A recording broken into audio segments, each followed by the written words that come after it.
E aí, gente, boa noite. Antes de já eu te apresento direitinho, Fábio, eu vou começar aqui falando do nosso projeto. Aí eu já te apresento e passo a palavra para você, beleza? Perfeito, como você preferir. Tá bom. Então, boa noite, gente. Meu nome é Arthur.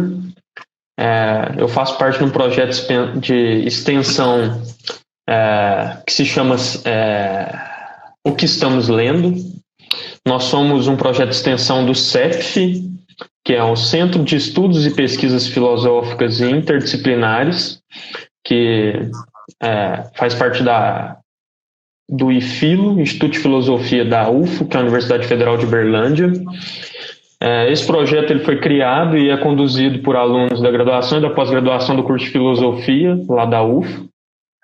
E o nosso principal objetivo é de tornar o compartilhamento do conhecimento, as leituras, nossas pesquisas, inquietações, os nossos pensamentos mais rotineiro e compartilhar as diversas abordagens filosóficas com os colegas, conhecer o trabalho dos colegas. E nessa situação que a gente está vivendo, que é meio complicado, né, bastante complicado de isolamento social, a gente pensou na alternativa de fazer encontros online, né, de poder realizar o que a gente fazia presencialmente também online.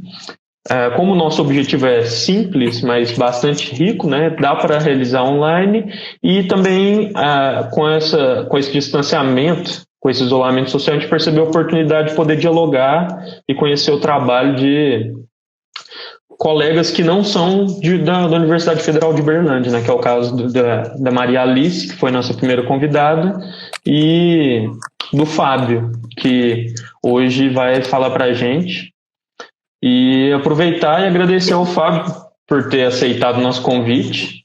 Muito feliz que ele tenha aceitado e vai estar aqui hoje com a gente falando, mesmo que para ele seja até mais complicado, né? Agora ele está em outro país, está tarde e tal. Obrigado, Fábio, pela disposição.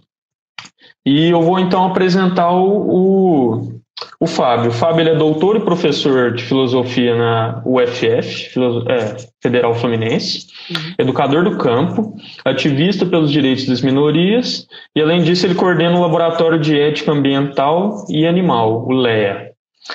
O título da apresentação do Fábio É possível descolonizar a ética ambiental? Uma pergunta. E ele nos indicou uma leitura super instigante, interessante, que é o livro Ideias para Adiar o Fim do Mundo, do Ailton Krenak. Então, eu vou passar a palavra para você, Fábio, e queria que você pudesse começar falando sobre esse livro que você indicou para a gente e sobre o título da sua apresentação, o que você pretende nos falar em linhas gerais. E, mais uma vez, obrigado. Isso. Bom, antes de tudo, então, boa noite a você, Arthur, a todas as pessoas também que compõem o projeto e parabenizar pela iniciativa de um projeto como esse. É sempre muito bom poder criar pontes de conversação, né, entre colegas, enfim, que muitas vezes a gente, por razões adversas, não consegue encontrar e muito menos ler, né? Então, queria parabenizar também vocês por essa iniciativa de fazer com que, embora estejamos vivenciando, atravessando um momento muito conturbado, a gente consiga, pelo menos nesse contexto aqui, se ver, né, e se encontrar. E estender também minha boa noite a todas as pessoas que estão aqui, que vieram aqui conversar com a gente em alguma medida, né?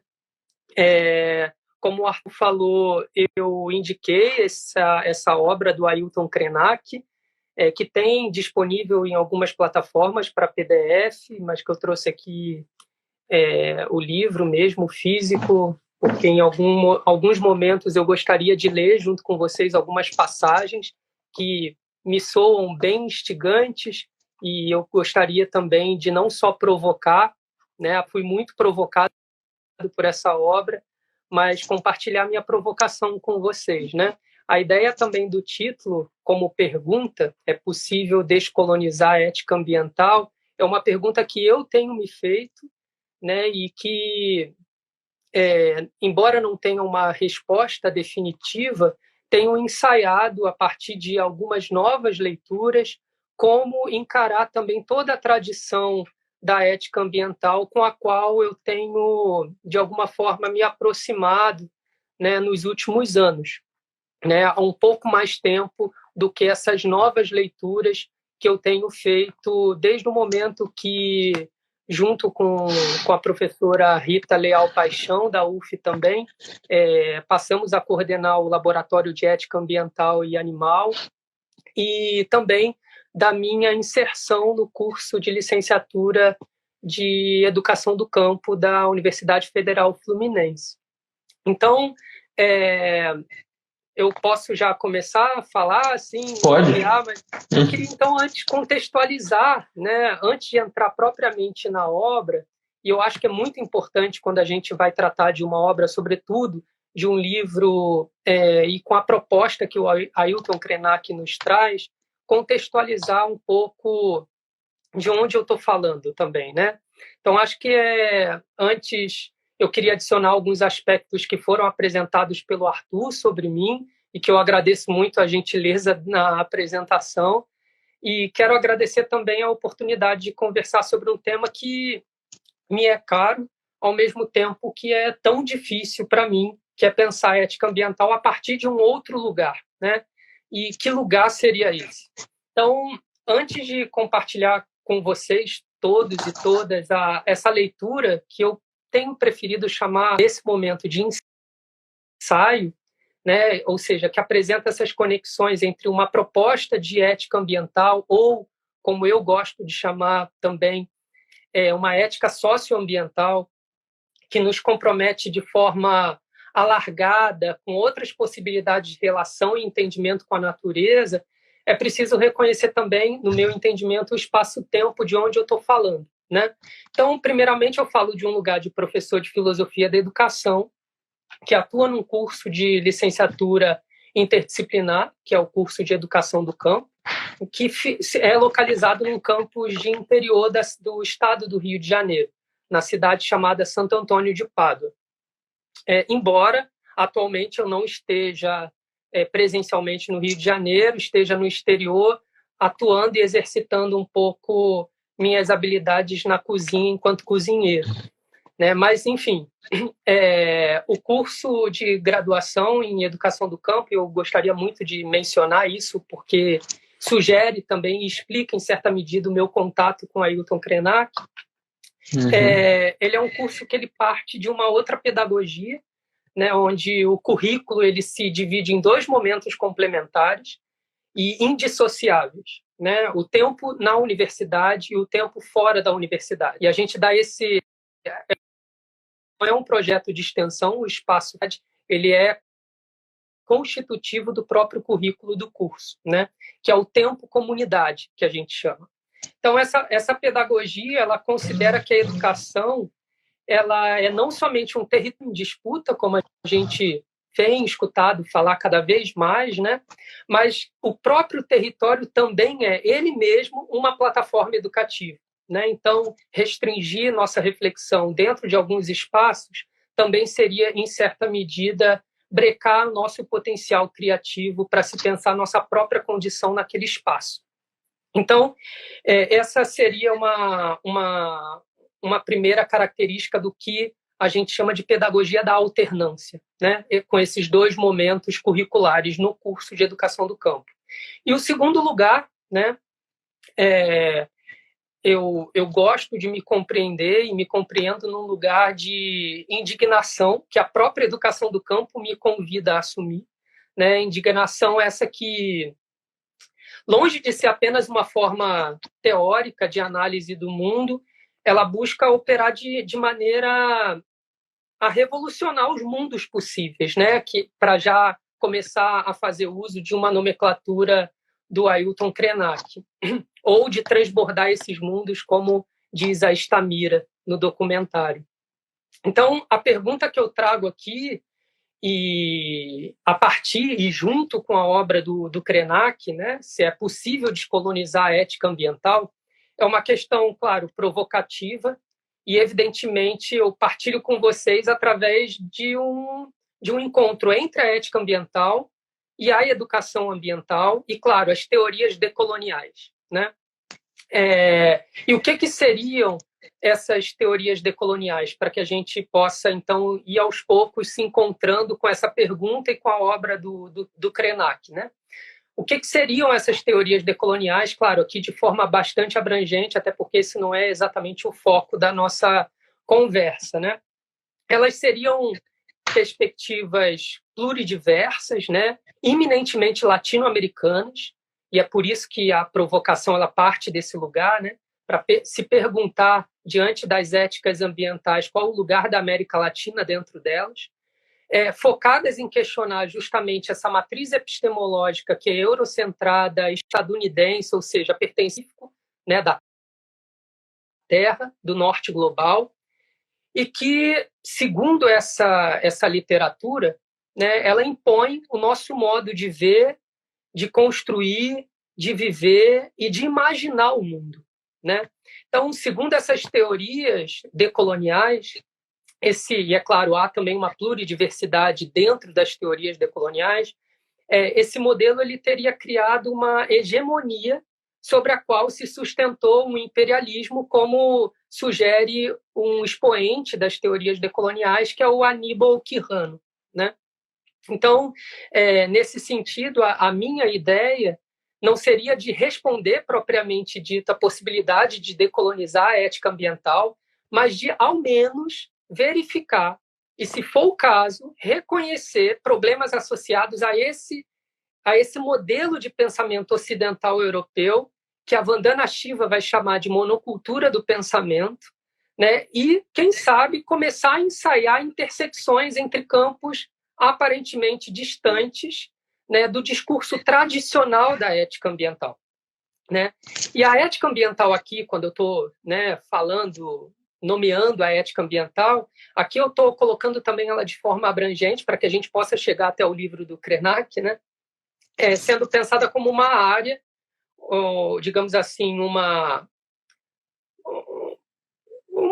área da filosofia, claro, mas especialmente da ética aplicada, da bioética, que elucida, encara e estuda aspectos normativos, por assim dizer, relativos à relação entre seres humanos e a natureza, e também a possibilidade de se identificar algum tipo de valor nela, né? Valor intrínseco, extrínseco, relacional, e qual seria, então, o estatuto moral da natureza. Algumas e alguns intelectuais entendem a ética animal, né, como parte dessa ética ambiental. Eu, particularmente, não trabalho com esse entendimento, embora reconheça que são questões muito próximas uma da outra, que comumente algumas teorias possam ser aplicáveis e estendidas a depender da sua abordagem, né? Mas aqui, no entanto, embora parta dessas referências mais conhecidas da filosofia, né, o meu esforço compartilhado aqui com vocês é de olhar para essas questões ecológicas a partir desse outro lugar, né? Recuperando e aprendendo com essas vozes que não constam na filosofia, né? Esse esforço que eu tenho feito, esse esforço, na verdade, eu tenho feito particularmente há pouco tempo, como eu dizia logo no início, né? E que me rendeu até então poucas, para não dizer tímidas, produções, né? Uma delas, e eu acho importante sugerir, inclusive, para quem tiver interesse de leitura, além do Ailton Krenak, uma delas foi uma edição especial sobre os 40 anos da institucionalização do discurso ambiental, que eu e a professora Francisca Marli Andrade, também professora da UF, da área de saúde e educação ambiental, organizamos para a revista Espaço do Currículo, da Federal da Paraíba. Agora eu já não me lembro se foi final de 2018 ou início de 2019. E também, nesse volume, a gente reuniu diferentes perspectivas que pensam essa institucionalização do discurso ambiental e tentamos, de alguma maneira, nessa edição, incorporar não só vozes, mas também territórios que não necessariamente constam na discussão ambiental, né? Então, você vai ver muito nessa edição muita gente falando a partir também de outros lugares do Brasil, né? Para pensar, por exemplo, como se institucionalizou esse discurso na Amazônia, por exemplo, né? Professores, ativistas, militantes da Amazônia colaborando também para a gente pensar, então, outras formas de reflexão sobre a questão ambiental. E uma outra... Depois a gente deixa no Stories as recomendações. Claro. É um volume bem extenso, a gente conseguiu reunir mais de 20 artigos para essa edição especial e ficou bem bacana, assim, porque ela conseguiu mapear todas as regiões do Brasil, né? Pensando, se encontrando para pensar, então, a institucionalização do discurso ambiental. E mais duas outras, que na verdade fazem parte de um mesmo movimento, foi um trabalho que eu apresentei num evento da perspectiva dos funcionamentos, organizado pela professora Maria Clara na UFRJ, Maria Clara Dias, e que depois eu aprimorei um pouco essa fala para uma conferência no Simpósio do Direito das Minorias na Unisociesc, se eu não me engano, em Joinville. Foi um evento organizado pela professora Daniela Rosendo, em que eu falo mais especialmente da situação do povo Juruna na região do Volta Grande do Xingu. Né? Esse artigo, essas duas conferências, né? A palestra e a conferência, elas estão agora em processo de formulação para se tornar um artigo que eu devo publicar junto com a professora Maria Clara Dias em breve, ainda esse ano. Mas o que eu quero dizer é que foram a partir dessa trajetória que me leva ao encontro da obra do Ailton Krenak, né? Então, esse encontro me gera uma série de inquietações e que aqui eu vou tentar partilhar com vocês. Eu fiz um roteiro aqui para não me perder, porque eu queria me concentrar em alguns aspectos da proposta dele, então a gente poder também abrir para perguntas, se for o caso, né? Eu acho que o Ailton Krenak vale a pena, para quem não o conhece, mencionar coisas muito básicas dele, né? Mas é um expoente da causa indígena no Brasil, o Ailton Krenak. Ele tem um trabalho educativo, enfim, inquestionável. A luta dele ficou mais evidente e conhecida nacionalmente, sobretudo durante a década de 70 e 80, né? E que ele, junto com outras figuras representativas, foram significativas para o capítulo dos índios na Constituição de 88. Ele também participa como coautor da proposta da Unesco, que criou a Reserva da Biosfera na Serra do Espinhaço, em 2005. E, em 2016, ele ganhou o título de doutor honoris causa pela Universidade de Juiz de Fora, né? A gente entender, então, um pouco também do autor que a gente aqui vai conversar, né, sobre uma obra dele. E a obra Ideias para Adiar o Fim do Mundo, ela reúne 3 palestras do Krenak, esse pequeno livro, sendo a primeira intitulada também Ideias para Adiar o Fim do Mundo, né? E as outras 2 se chamam Do Som à Terra e a outra A Humanidade que Pensamos Ser. A primeira palestra, que é título do livro, tem como pergunta mais fundamental, né, que é a que eu quero mais me centralizar aqui com vocês, sobre como temos construído a ideia de humanidade, né, ao longo desses últimos anos, né? Esse mesmo tema ele foi registrado no documentário do Ailton. O título do documentário é Ailton Krenak, O Sonho da Pedra, que é do diretor Marcos Altberg, 18, esse documentário.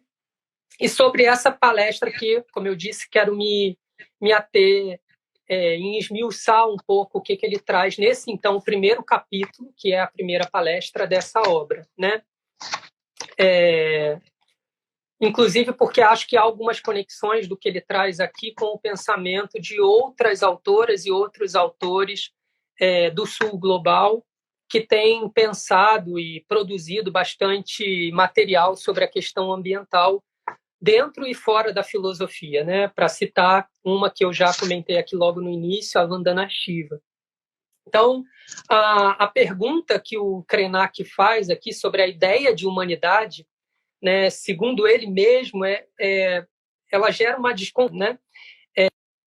Uma pergunta desconfiada, porque ela, segundo ele, se residiria, digamos assim, no conceito de humanidade, a própria justificativa do uso da violência contra todas e todos aqueles que não foram e que ainda não são consideradas e considerados humanos, né?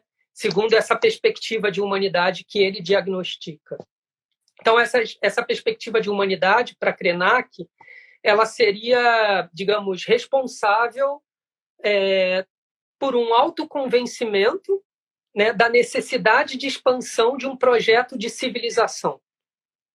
E esse projeto estaria, segundo ele, na base da definição do que é a natureza, né? Porque justamente ela estaria numa oposição à cultura. Então, ou seja, para falar em natureza dentro desse contexto de colonização, imperialismo, globalização, se a gente quiser atualizar os termos, né?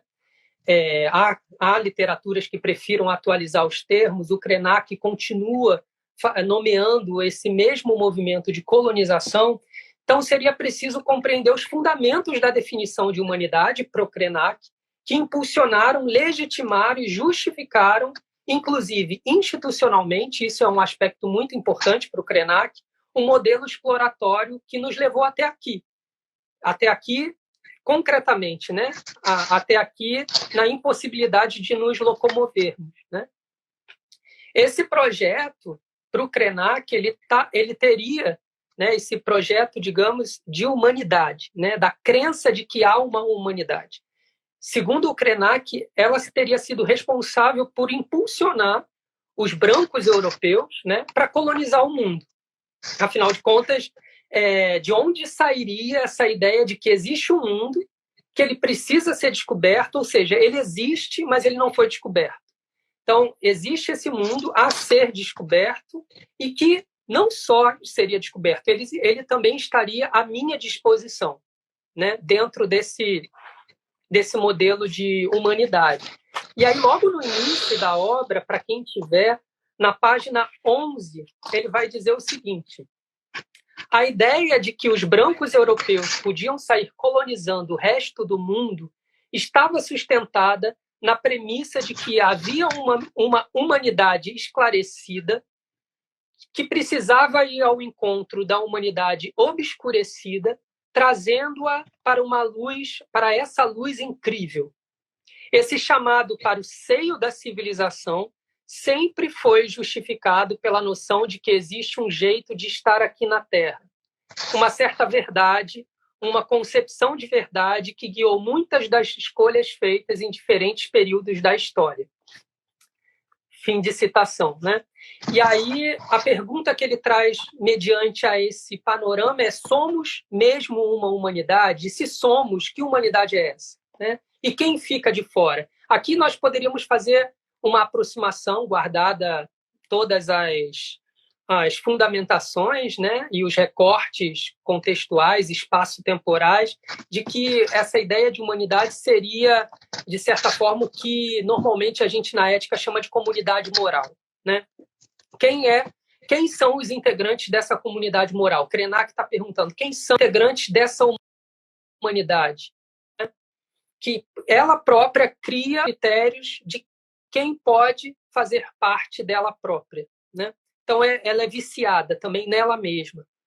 Então, o Krenak, ele passa a enumerar as instituições que formam essa humanidade, porque a humanidade também não é só uma abstração para o Krenak, se institucionaliza. Então, é preciso organizar essa humanidade, né? E aí ele começa a enumerar, inclusive, nomeia a universidade como um espaço de produção de humanidade, né? Fala do Banco Mundial, fala da ONU, enfim, para se perguntar por que ele nomeia essas instituições, né? Para se perguntar como essas instituições elas partem também de uma concepção de humanidade responsável, né, também por uma sequência de violências contra tudo, todas e todos que não foram compreendidos como participantes dessa comunidade moral, essa humanidade, né? Ou seja, instituições das mais variadas, né? Aqui eu nomeei 3, o Banco Mundial, a Universidade e as instituições que ele próprio nomeia. A ideia de humanidade para ele, mesmo nessas instituições, elas seriam responsáveis por não incluir seres considerados não humanos, né? E aqui nós não estamos falando só e somente só dos animais não humanos, mas de toda aquela humanidade que foi objetificada e também animalizada, né? Então aqui a gente poderia pensar, evidentemente, né, para acompanhar o raciocínio do Krenak, nos povos, as comunidades, as nações indígenas. Em outras palavras, a gente está aqui tensionando o que é a ética ambiental, e aqui, como eu comentei também dos animais não humanos, a ética animal busca como terminologia da comunidade moral, né? Então, o que ocorre é que a cosmovisão trazida pelo Krenak, ela propõe uma extrapolação, né? Não sei se essa palavra existe, mas procura extrapolar a própria noção de comunidade moral proposta pela tradição da ética ambiental e da ética animal, né? E a gente pode voltar a isso logo em seguida. Mas o Krenak ele faz uma crítica não às formas de organizações específicas, né? Ele não nomeia essas instituições para fazer uma crítica específica a essas organizações, mas sobre a origem que impulsiona a criação dessas instituições, né? Então, para ele, a própria noção de Estado ela já seria uma concepção falida na sua origem, né? Afinal, ele pergunta, né, a quem protege o Estado? Qual a humanidade efetivamente que é protegida não só pelos interesses políticos, mas pela sua própria organização, né? E aqui a gente poderia pensar em uma série de políticas públicas que visam a abarcar um número X da comunidade de conacionais, mas que ela própria já traz consigo um modelo, uma forma que impossibilita alguns sujeitos de se sentirem acobertados por ela, né? Ou por razões de constrangimento das mais diversas formas. Então, o que o Krenak está querendo fazer é traçar um retrato da organização social contemporânea, né, que, segundo ele, opera de modo a arrancar os indivíduos dos campos e das florestas para os centros urbanos, e aqui a gente poderia pensar em todo o processo de êxodo rural que acometeu o Brasil, né, nas décadas de 70, 80 e 90, o número é exorbitante de êxodo rural, quando a gente pega, né, esses números, sob o signo, e aí que entra a questão mais fundamental para essa primeira palestra do Krenak, né, sobre o signo da promessa do avanço e do progresso, né, que lá ofereceu formas precarizadas de vida, né, cujo propósito para ele foi o de destruir os vínculos e as memórias ancestrais dessa parcela da população que agora passa a ser desterritorializada, né? Então, não é só um movimento de quem sai do campo, da floresta, do interior para o grande centro urbano. É uma perda de memória. E essa perda de memória implica também, segundo o Krenak, numa reflexão sobre o porquê que essa movimentação ela é unilateral, né? Ela é unilateral e sempre com o signo da promessa do avanço e do progresso, né? Então se constituiu na memória popular, né, de matriz neocolonial, se a gente quiser chamar assim, né, de que os grandes centros urbanos são de fato os espaços avançados daquele território, né?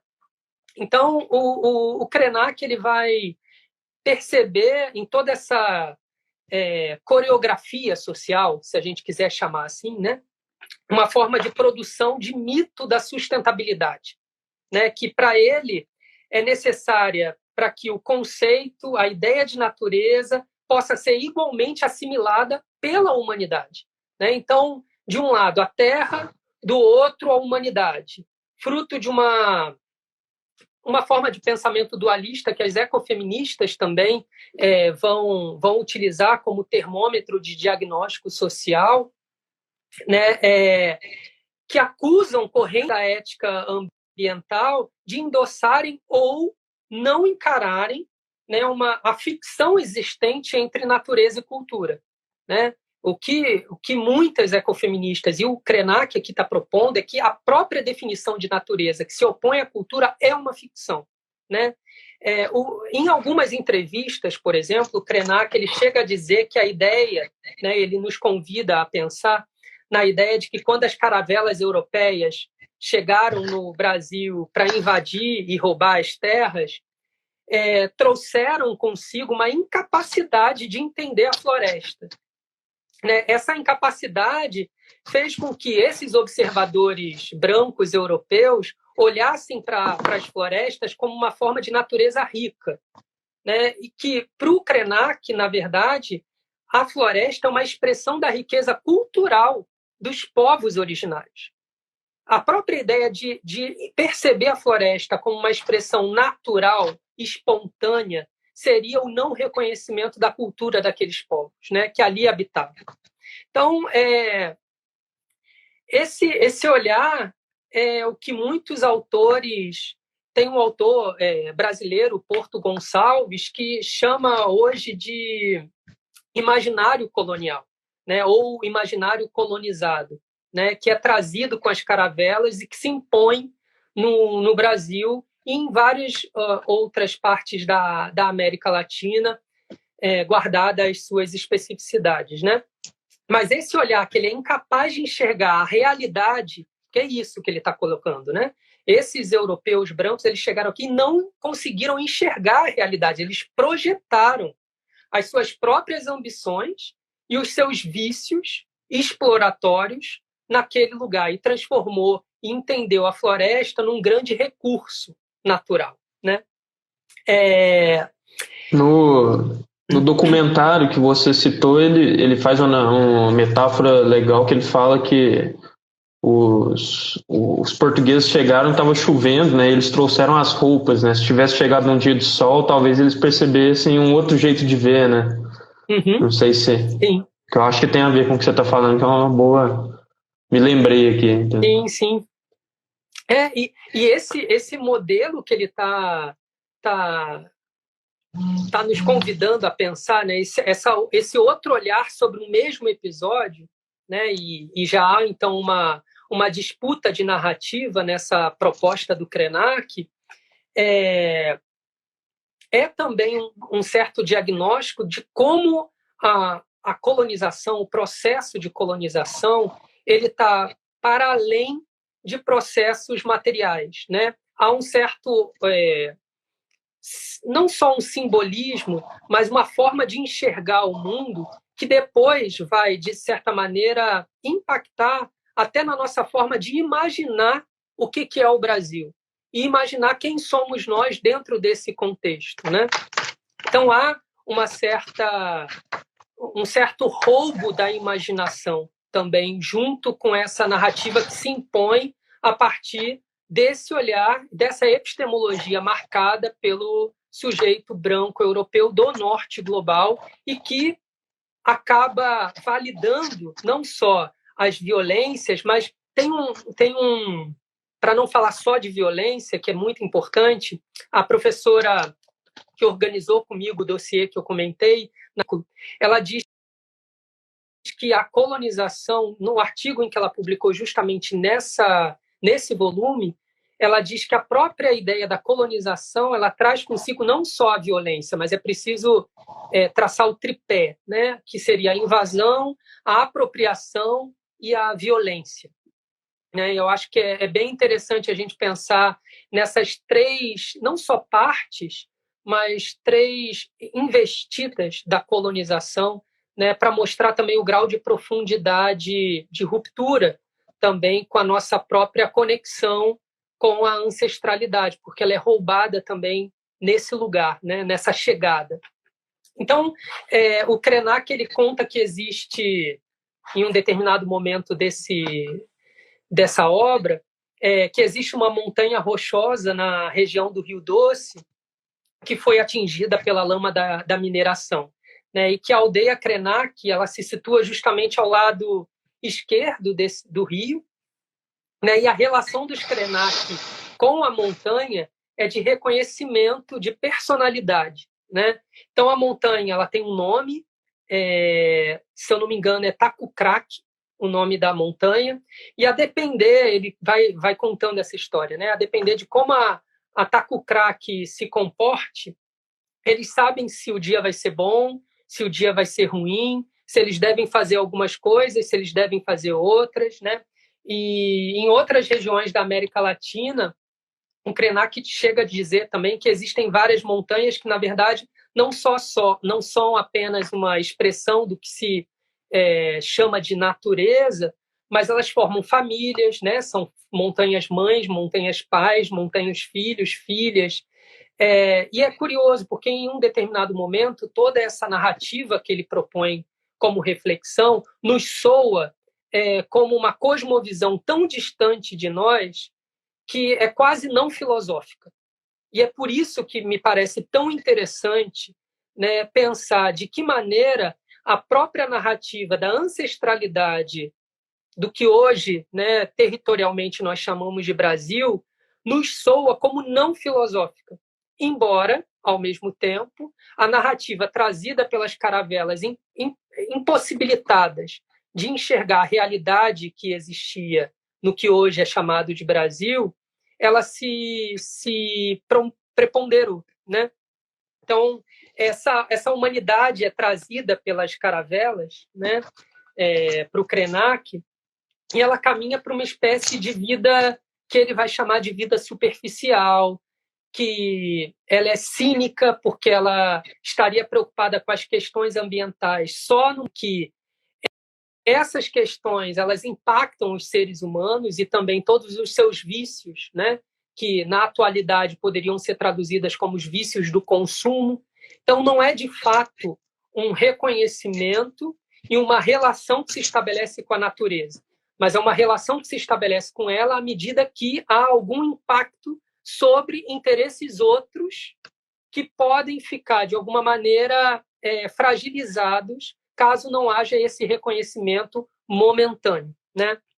Então, essa humanidade, que, segundo Krenak, é a responsável pelo que ele chama de grupo responsável por devorar as montanhas, rios e florestas, após criarem a doença, eles criam também um remédio para que nós sejamos capazes de suportar essa vida que é uma vida de ficção, né?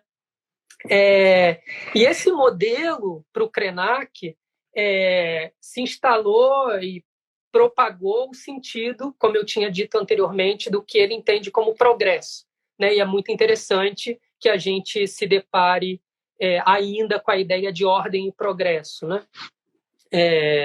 Embora haja todo esse olhar sobre o que significou o progresso para os povos originários, né? Então, e o que vem a ser esse progresso para o Krenak, né? Que ele denuncia. Então, é importante também dizer que a obra do Krenak ela é uma obra denúncia, né? Nesse sentido, porque ela está denunciando um progresso. Ao que tudo indica, digamos assim, ele está sinalizando para um fracasso ético, político e econômico, né? O progresso é o fracasso ético e político e econômico, né? Talvez o econômico não ficasse tão visível, mas me parece que 2020 veio mostrar que o fracasso também é econômico, né? Mas, consequentemente, um fracasso, né? Se ele é um fracasso ético, se é um fracasso político, se é um fracasso econômico, ele é, consequentemente, um fracasso social, né? Que é proveniente de um modelo padronizado por esses registros coloniais, né, e que é aperfeiçoado pela suposta ideia de globalização. Embora o Krenak não utilize o termo globalização nessa obra, né? Mas eu acho importante aqui, fazendo a ponte que eu disse que eu faria, né, com a filósofa e física indiana Vandana Shiva, que parece ser bem elucidativa para pensarmos o progresso, né? Em diversas obras da Shiva, eu poderia aqui mencionar o Democracias da Terra, o Quem Realmente Alimenta o Mundo.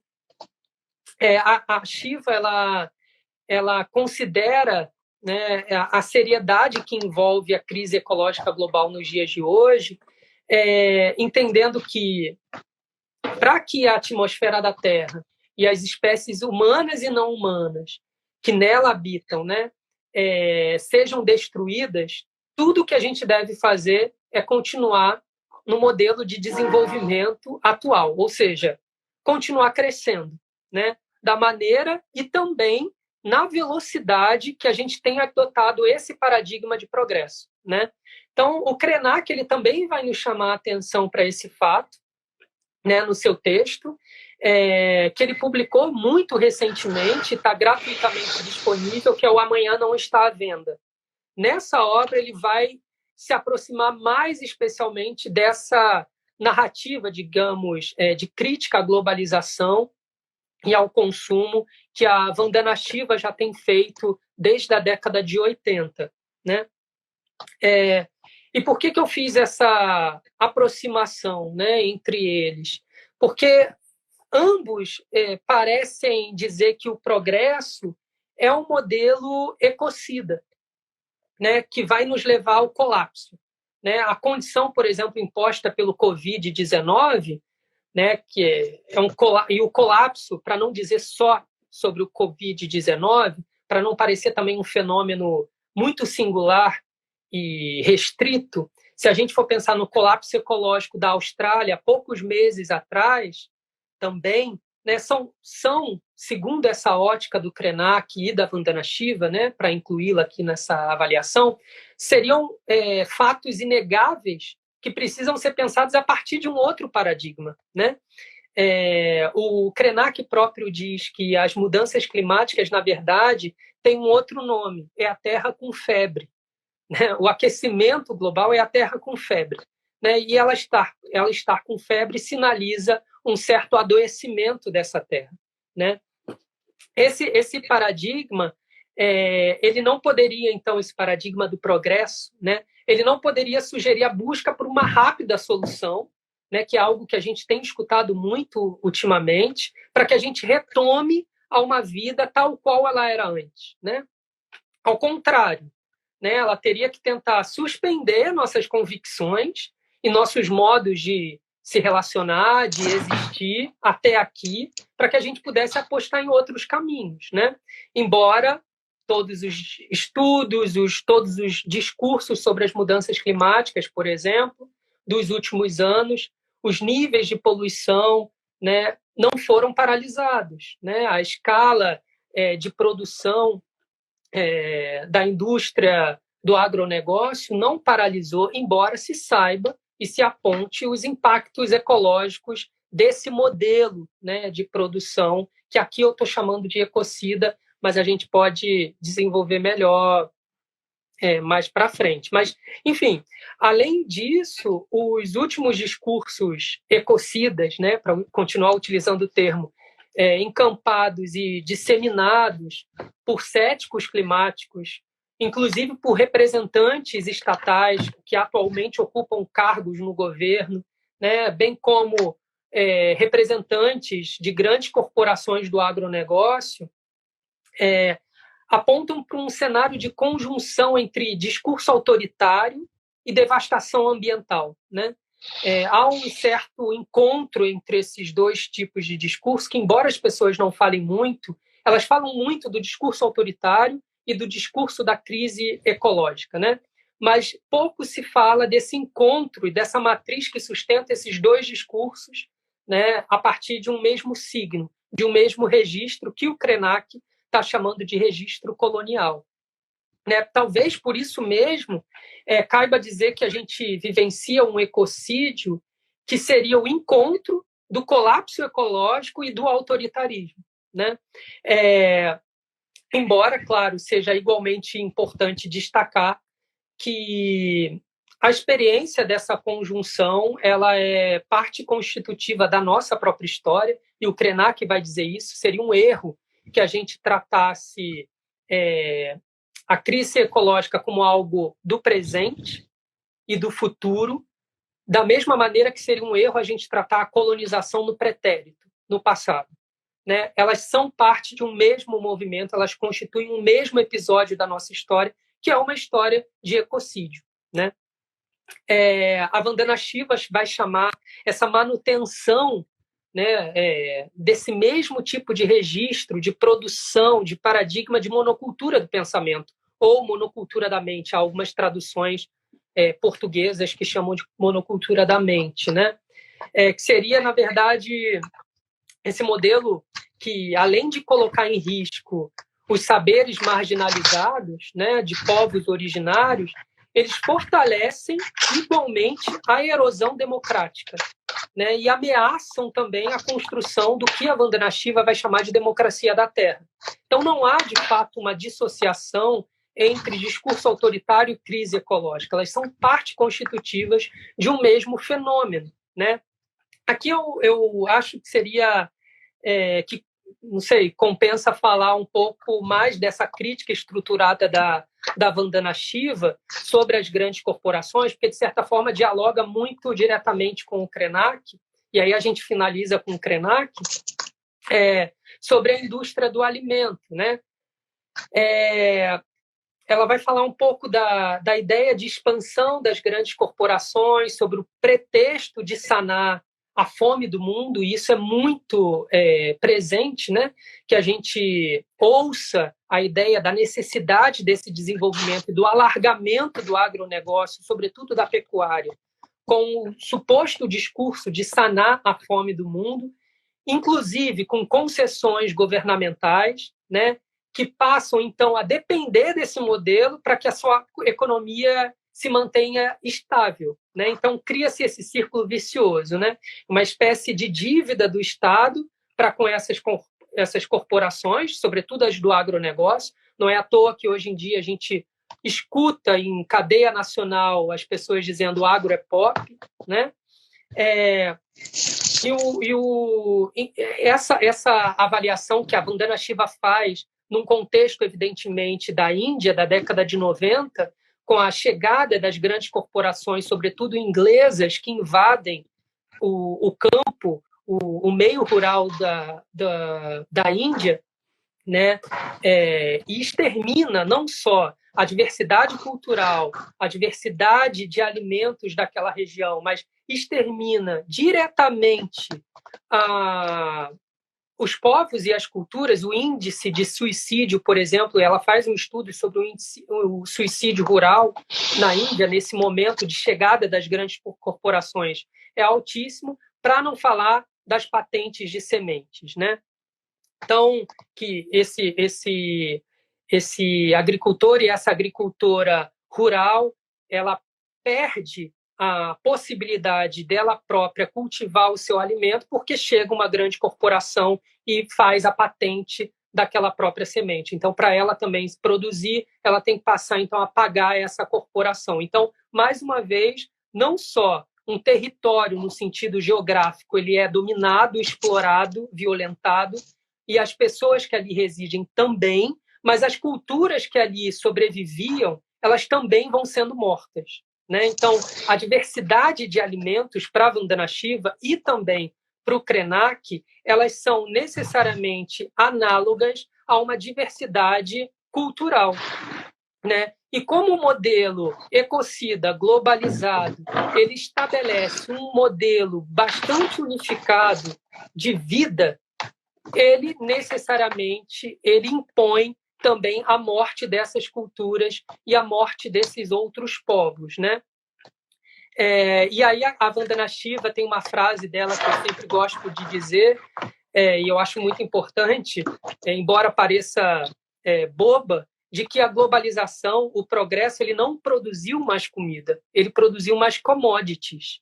Né? E essas commodities, elas não são baratas porque o método produtivo delas é eficiente. Na verdade, elas são viáveis financeiramente porque são subsidiadas pelos governos dos seus países, né?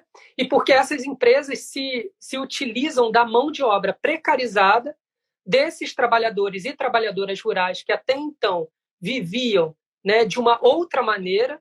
Aqui no Krenak obtinham e ainda possuem uma outra cosmovisão, mas que essa cosmovisão não tem lugar dentro desse outro sistema de matriz colonial, que aqui a gente pode dar nomes de capitalismo, né?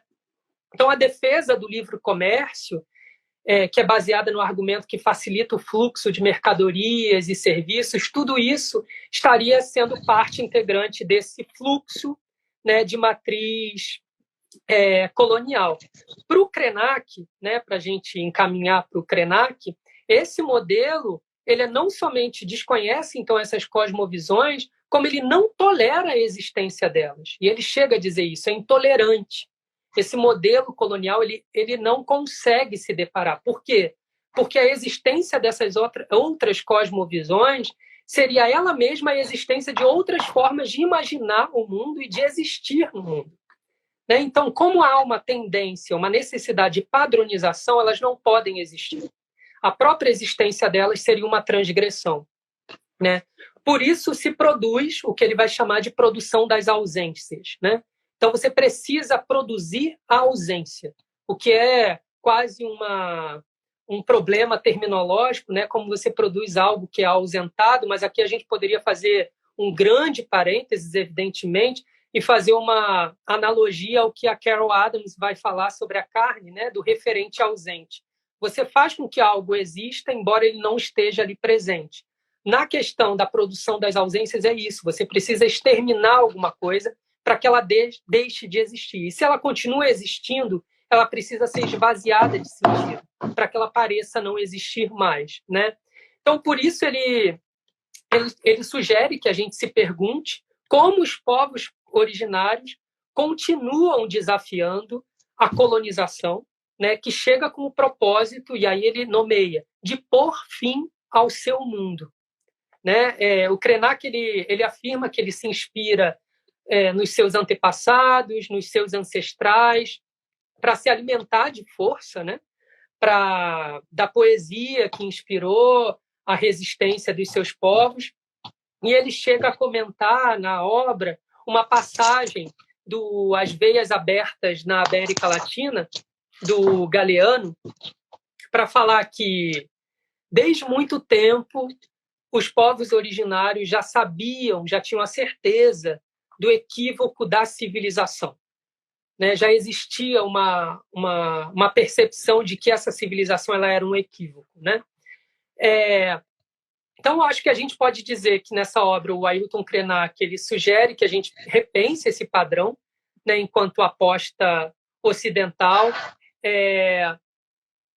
E cabe destacar que para o Krenak, o artifício de identificar a separação feita entre indígenas e humanidade, povos originários e humanidade, não sugere a reivindicação e incorporação dos mesmos ao modelo de entendimento de humanidade ocidental. Ele não quer ser esse humano. Ele rejeita, ele não quer ser incorporado por políticas públicas que têm como origem uma matriz do que é a humanidade. Ele rejeita, ele não quer ser incorporado por essa matriz. Né? Então, trata-se, de certa maneira, de reconhecer que a ideia de humanidade ela produz um esquecimento, ela produz uma violência, ela é necessariamente exploratória, e nesses termos ecocida aqui para a gente, e cabe também identificar na própria criação da categoria de humanidade um artifício de justificação de violência, né? Que a gente, na ética animal, costuma chamar de excepcionalismo humano. Né? A própria ideia de que existe uma humanidade e que ela é não só uma descrição, mas ela é também a justificativa da imposição da força e da manutenção da lógica da dominação, né? E da lógica da opressão. Então, esses indivíduos que escapam dessa comunidade moral, ou na terminologia do Krenak, dessa humanidade, eles seriam desracionalizados, instrumentalizados, objetificados Eles seriam o que ele vai chamar, em um determinado momento da obra, de sujeitos esquecidos nas margens do rio, nas margens do mapa, nas margens, enfim, nas margens do mundo, né? E é nesse sentido que eu entendo, diante de todo esse diagnóstico do Krenak, né, que uma ética ambiental que se pretenda revisar os aspectos coloniais do aqui e agora deve se deparar com o ecocídio como uma marca decorrente do processo de exploração continuado, né, que acomete os povos originários de toda a população vulnerabilizada historicamente, né? É claro que elaborar uma resposta é difícil a todo esse contexto que o Krenak traz, né? Uma resposta a essa incursão colonial, que é repaginada de imperialismo globalizado, para utilizar o termo da Shiva, né?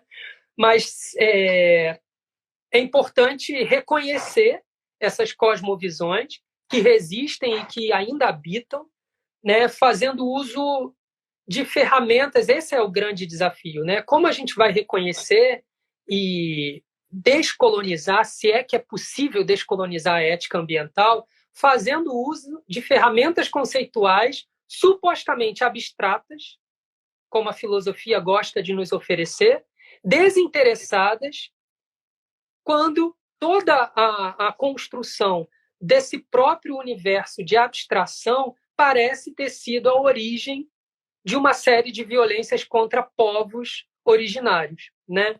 Então, na verdade, parece ser toda essa abstração que muitas vezes nós da filosofia, inclusive da ética, fazemos uso, o que, segundo a leitura do Krenak, todas essas abstrações, na verdade, elas são um braço colonial contra o qual a filosofia como um todo e a ética em especial ela deve se levantar. Do contrário, ela é um braço de reiteração de violência, né? No entanto, para finalizar, prometo, é importante salientar que o próprio Krenak ele destaca eu acho que é a publicação dele mais recente, intitulada Do Tempo, que é uma série de publicações que está saindo pela N1 Edições online gratuitamente, N1 Edições, e o texto se chama Do Tempo. Ele diz que qualquer tentativa de pensar a colonialidade deve reconhecer, então, o tempo presente. Não se pode falar, então, no passado, né?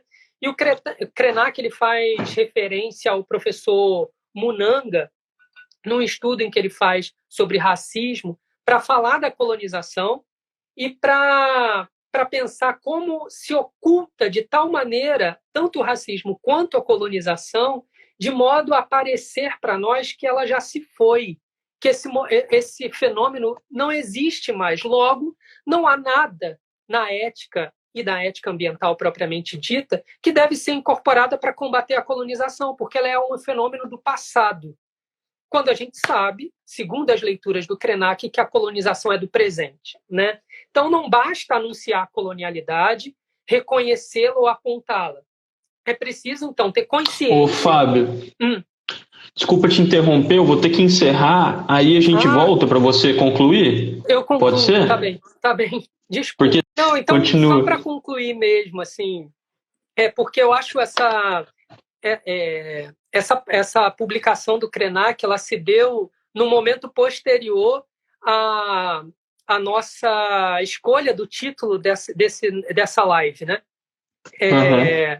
E ela foi de tal maneira impactante para mim que eu cheguei até a pensar, poxa, talvez ou seja melhor falar do texto do tempo, ou seja melhor não existir a live, porque ele traz tantas críticas ali que poderia ser uma contradição em termos a existência da live, né? E por que ele fala isso? Bom, num primeiro momento, para recuperar a ideia do porquê que a ética ambiental, então, ela precisa fazer uso de outras ferramentas para que ela possa, de fato, encarar a origem do problema ecológico sobre o qual ela pretende oferecer algumas soluções ou caminhos, né? Então, o que o Krenak está dizendo é que essa discussão que a ética ambiental se propõe a fazer, ela não pode mais partir, então, de conceitos abstratos, né? Tal qual a abstração foi forjada dentro de uma tradição filosófica de um determinado lugar bastante específico, né? Ele vai chamar isso de labirinto conceitual.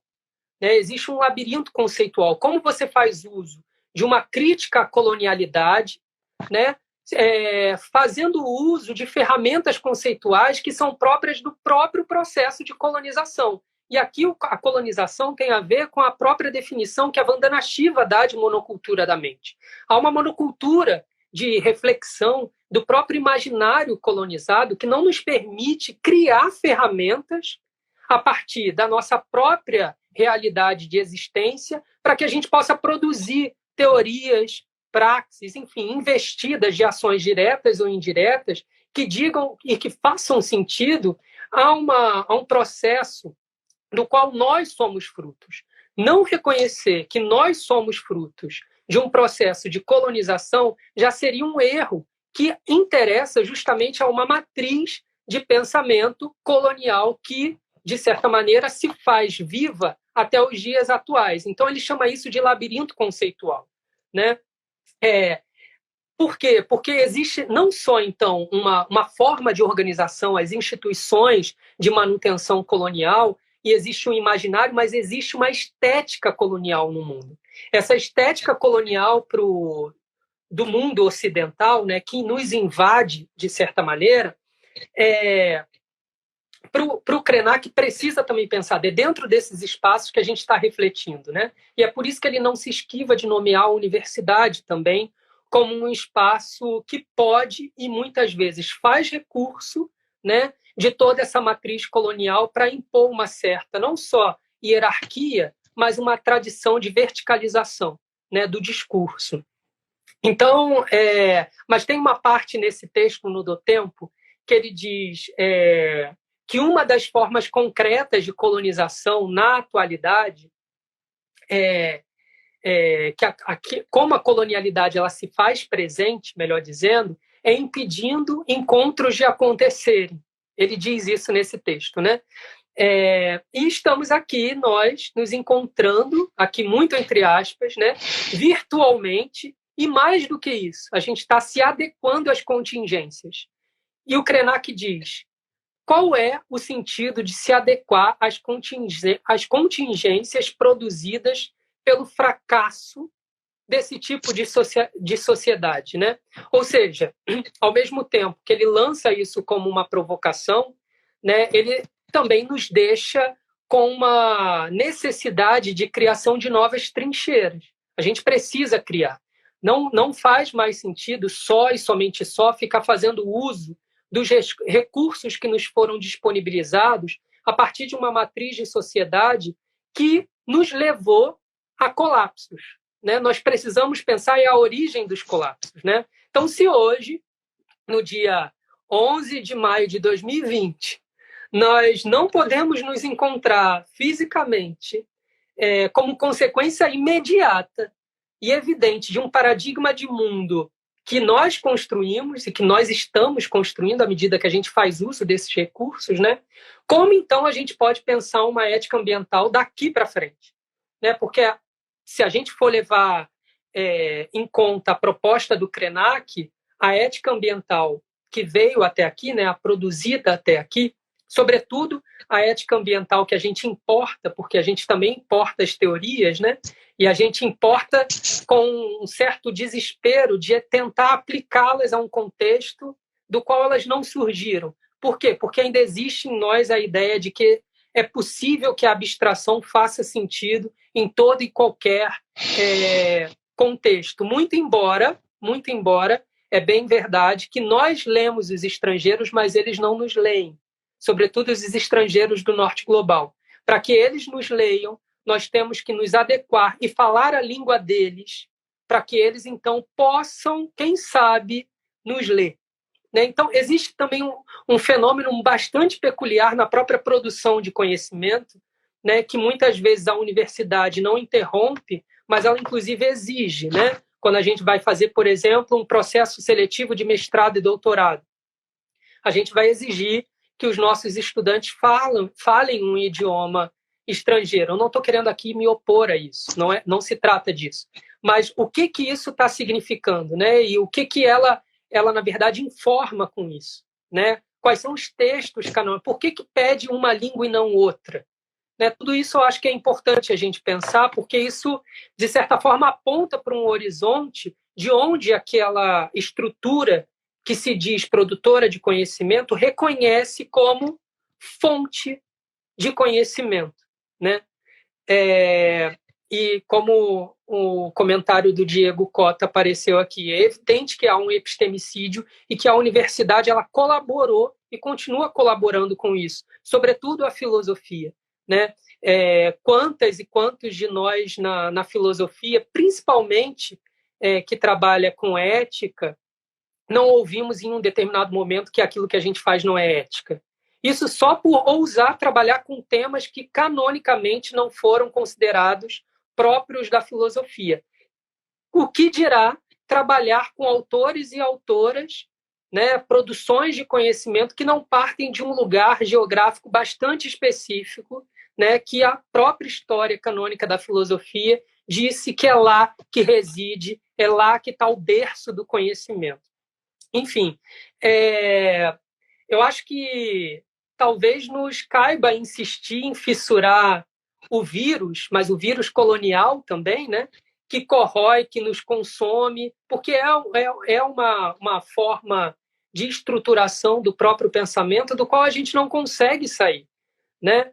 As próprias ferramentas conceituais que nos foram disponibilizadas não nos permite sair, elas ensaiam uma exceção, mas é uma exceção à regra. Então, a regra ela permanece intacta, enquanto a estrutura se movimenta e permite determinadas exceções, mas o regime ele continua ali sendo retroalimentado pelas próprias produções da exceção. Mas como criar, então, uma fissura, né? Um espaço que nos permita construir, então, se não for uma decolonialização da ética ambiental, mas que nos permita, ao menos, reconhecer que ela é de matriz colonial. Eu acho que, pelo menos, essa primeira etapa, nós da filosofia, nós da ética prática, precisamos reconhecer que alguns artifícios, e aqui artifícios no sentido de algumas ficções terminológicas que nós utilizamos, elas são parte constitutiva de uma espécie de mundo que nos trouxe até aqui, né? Então, por isso eu acho que cabe finalizar lendo, e aí eu termino, prometo, um fragmento do Krenak na página 31 e 32, que é bem o final da palestra dele, em que ele diz o seguinte, eu passo a ler então o Krenak. Em 2018, quando estávamos na iminência de ser assaltados por uma situação nova no Brasil, me perguntaram: como os índios vão fazer diante disso tudo? Eu falei: tem 500 anos que os índios estão resistindo, eu estou preocupada com os brancos. Como que vão fazer para escapar dessa? A gente resistiu, expandindo a nossa subjetividade, não aceitando essa ideia de que nós somos todos iguais. Ainda existem aproximadamente 250 etnias que querem ser diferentes umas das outras no Brasil, que falam mais de 150 línguas e dialetos. Nosso amigo Eduardo Viveiro de Castro gosta de provocar as pessoas com o perspectivismo amazônico, chamando a atenção exatamente para isso.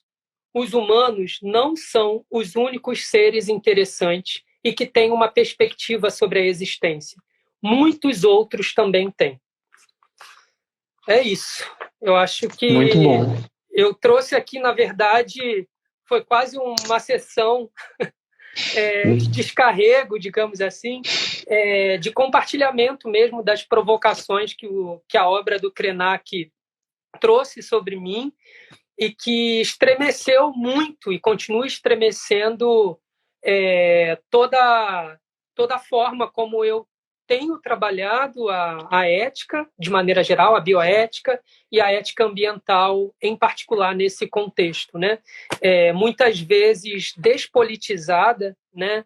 E desterritorializada também, que não há muito mais como a gente pensar em fazer, em produzir conhecimento na filosofia, e aqui eu me refiro mais especialmente à filosofia, que eu talvez poderia sugerir, não sei, a minha experiência talvez, sugira que é um dos campos das humanidades talvez mais conservador, que tem, justamente por não ter um objeto de estudo muito definido e ainda se abrigar muito na ideia de abstração e de conceitos atemporais desterritorializados, e que, por isso, tem uma incapacidade muito grande de atender a demandas muito concretas, né? Não é à toa que a gente bem pouco criativo, né?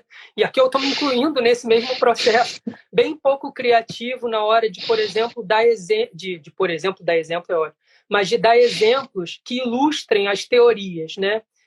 Tem filósofos que escreveram durante 30, 40 anos e que os exemplos foram os mesmos, né? Eu acho que isso demonstra, na verdade, uma fragilidade não só criativa de olhar o mundo, mas de incapacidade mesmo de reconhecimento de demandas concretas que mostram que o mundo é muito mais pluridiverso, né? E que talvez a filosofia que é essa com F maiúscula, que foi canonizada, né? Cujo berço é abrigado na Grécia Antiga,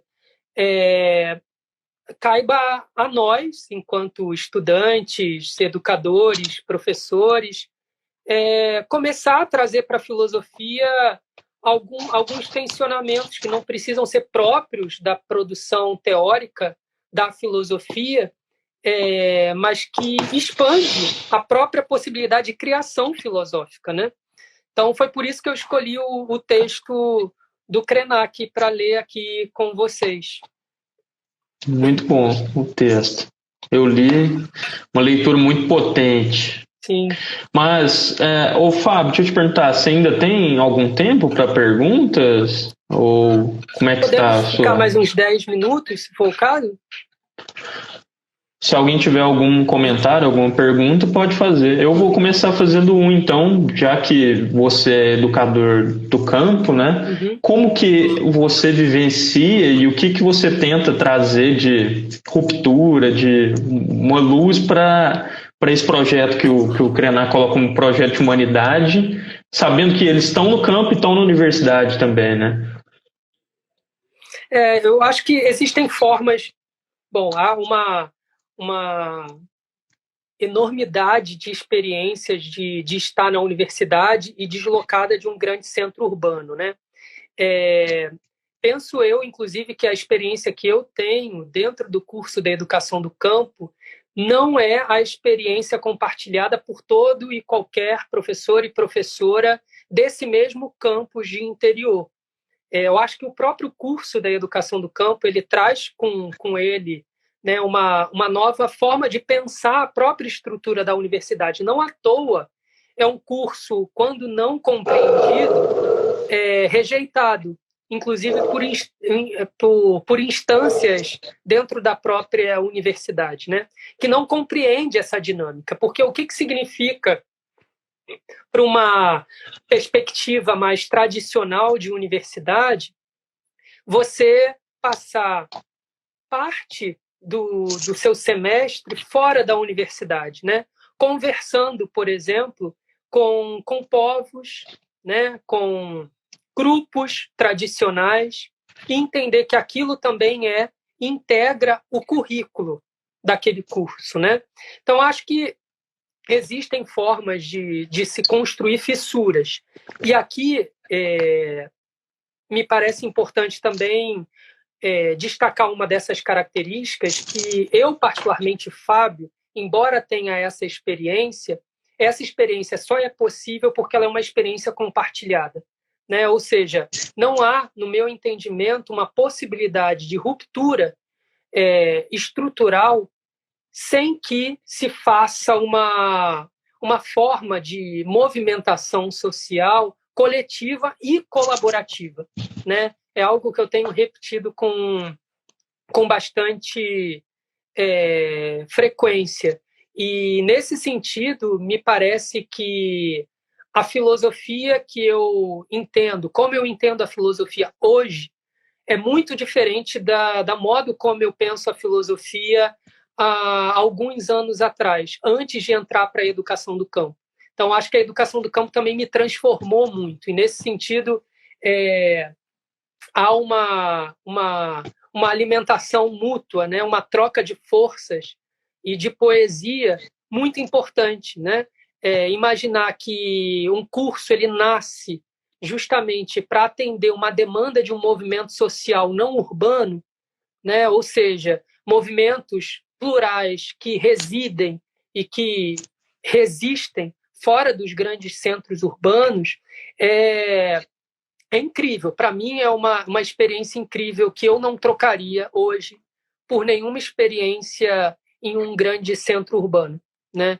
Porque, de fato, me parece que há, nas margens que o Krenak menciona, né, nas margens do mundo, justamente a possibilidade de criação que a velocidade e o tempo estabelecido nos grandes centros urbanos não permite, né? E aí, justamente, como ele fratura a nossa própria experiência dentro dos espaços, né?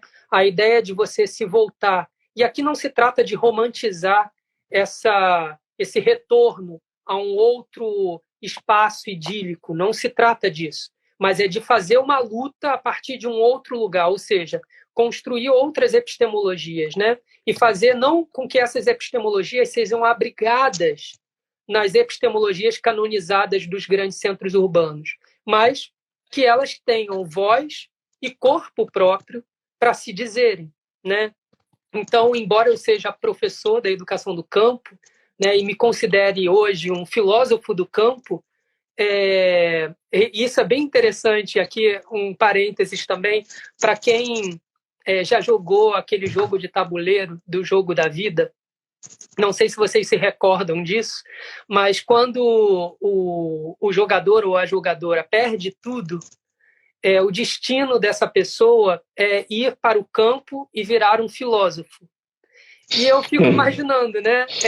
Eu perdi no jogo do tabuleiro, mas eu ganhei uma experiência que, bom, eu continuaria perdendo no jogo do tabuleiro, do jogo da vida, para continuar pensando a filosofia no campo junto com as minhas e os meus estudantes e os meus colegas de departamento também. Legal. Tem mais coisa aqui, você que manda, você tem tempo ainda um pouco? Eu pediria, se não for muito impróprio da minha parte, porque aqui Vamos encerrar. onde eu estou agora já é bem tarde e eu compartilho casa. Eu então, não gostaria que a minha experiência, né, prejudicasse um pouco as dos demais. Mas eu posso deixar aqui meu e-mail à disposição e meu Instagram também, quem quiser agora já tem, né, a partir dessa live. E me coloco à disposição para continuar conversando, indicando as obras e, para quem se interessar também, enviando as que eu tenho em PDF. Sigam o Fábio, ele direto está fazendo live sobre vários assuntos interessantes. O pessoal aqui falou de veganismo, ecossocialismo, e são temas recorrentes que eu particularmente, eu mesmo vi. Semana passada ele fez uma live sobre a esquerda e o veganismo, acompanhem ele então. Então eu vou agradecer, Fábio, pela excelente participação. Obrigado mesmo por ter aceitado e ter compartilhado essa leitura muito boa do Krenak, muito instigante, e os seus pensamentos sobre a ética ambiental. Boa noite, então. A gente espera que em breve você volte para falar mais para a gente. Tá bem. Muito obrigado. Boa noite para todas as pessoas. E mais uma vez, obrigado. Boa noite. Até mais. Tchau, tchau. Abraço.